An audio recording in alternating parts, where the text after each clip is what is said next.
जोपर्यंत लेखी आश्वासन दिलं जाणार नाही तोपर्यंत संपावर ठाम राहू अशी भूमिका बेस्ट कर्मचाऱ्यांनी घेतली आहे। मुलुंड बेस्ट आगाराबाहेर कर्मचाऱ्यांनी घोषणाबाजी केली। याबाबत बेस्ट कर्मचाऱ्यांशी बातचीत केली आमचे प्रतिनिधी अमोल पेडणेकर यांनी। मुलुंड बेस्ट आगाराच्या बाहेर आपण सध्या आहोत आणि या ठिकाणी बेस्टचे काही कर्मचारी आहेत, त्यांच्याशी आपण संवाद साधूया। सर, काय सांगाल, काय प्रमुख मागण्या आहेत तुमच्या? तुम्ही संपावर आहेत, आज रक्षाबंधनाचा दिवस देखील आहे।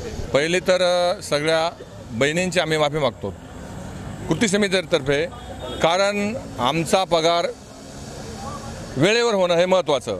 दुसरी गोष्ट, आम्ही मुंबई महानगरपालिकेचे कर्मचारी आहोत, आम्हाला त्याच्यात विलीन करून घेणं हे महत्त्वाचं आहे। दुसरी गोष्ट, आज आमचे 2016-17 ह्या लोकांची 6-6 महिने ग्रॅज्युटी मिळत नाही, तर ही वेळेवर मिळणं महत्त्वाचं आहे। प्रवास भत्ता असतो तो सुद्धा मिळालेला नाही अजून, पण आमचा पगार वेळेवर मिळणं फार हे महत्त्वाचं आहे। इथून पुढचं आमचं जे वरिष्ठ जे नेते असतील ते निर्णय घेतील याच्यावरती। महापौरांनी आश्वासन देखील दिलं होतं की लवकरात लवकर जी समस्या आहे ती सोडवली जाईल, तुमच्या सर्व मागण्या मान्य करण्यात येतील, तरी देखील आज संप केलेला आहे। नेमकी तुमची प्रमुख भूमिका काय असणार आहे?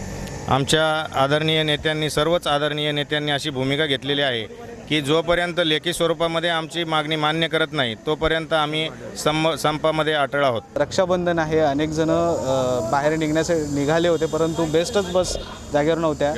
काय वाटतं तुम्हाला आज? आणि आज संप आहे त्याच्यामध्ये आपण म्हणता बरोबर आहे। आम्ही यासाठी आज 4 महिने मागण्या करतो आणि ते प्रत्येक वर्तमानपत्रातून म्हणजे पब्लिकलाही कळतंय की आमचे हाल काय होत आहेत। त्यामुळे या वेळेला आमच्या ज्या बंदला त्यांनीच आम्हाला उत्स्फूर्त प्रतिसाद दिलेला आहे। कुठेही असं आम्हाला काय त्याच्याबद्दल विरोध कोणी केलेला नाही।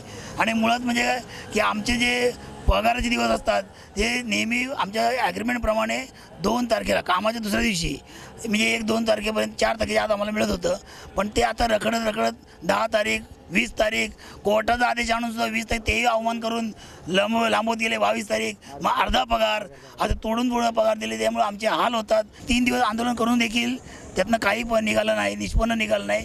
काल महापौरांच्या तिथे मिटिंगा झाल्या, तिथे आयुक्त वगैरे आले, उद्धवजी ठाकरे साहेब आले, अशा गोष्टी वेळेला पण अजून त्याचा निर्णय निघत नाही।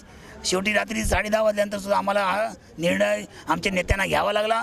Journalist Mayur Rane, Amol Pednekar, Zee media, Mumbai. झी 24 तास रहा एक पाऊल पुढे।